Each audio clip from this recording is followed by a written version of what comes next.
এটা ছিল আমার 24th নভেম্বরের ব্রাইড, নন বেঙ্গলি ব্রাইড পূজা। আমার ব্রাইড হচ্ছে ব্যারাকপুরে, তো আজকে পূজা আমার কাছে সাজছে।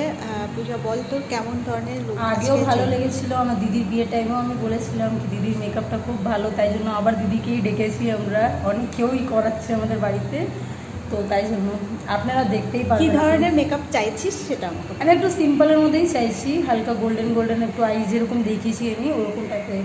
বাকি লিপস্টিক আমি ডিপ পরলে বেশি ভালো লাগতো, তুমি নিজের মতন দেখে যেহেতু ব্রাইড সেহেতু তোমার উপরে আমার কালারই বিশ্বাস আছে, আমি তোমার মতনই ব্রাইডের জন্য একটু ডিপ কালার লিপস্টাইল আমি প্রেফার করব। আচ্ছা দেখো কেমন, কিন্তু আমার উপরে বেশি ভালো লাগে না ডিপ, কিন্তু তুমি দেখে তোমার মতন যেমন ভালো লাগে করে দাও। Thank you. তো দেখি কেমন হয় পূজার আফটার লুকটা।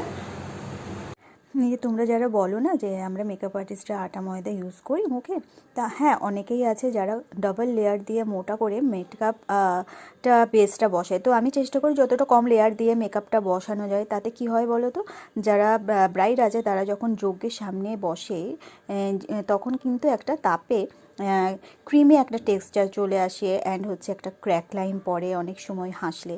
তো এই জিনিসগুলো আমি অ্যাভয়েড করার চেষ্টা করি। থিন লেয়ার দিয়ে মেকআপ বেস তৈরি করলে কিন্তু এটা হয় না। তো ওর মেকআপ মোটামুটি 2 দিন পরের দিনও অনেক আমাকে স্টে করেছে বলে আমাকে ফোন করেছিল। খুব সুন্দর লেগেছে, খুব ভালো লেগেছে, আমি যেরকম বলেছিলাম সেরকমই পেয়েছি, তো আমার খুব ভালো লেগেছে। থ্যাংক ইউ দিদি। যারা করাতে চান প্লিজ দিদির কাছে কন্ট্যাক্ট করিয়ে করুন, খুব ভালো। তো আমি অনেক বেশি আমি স্যাটিসফাই হয়েছি।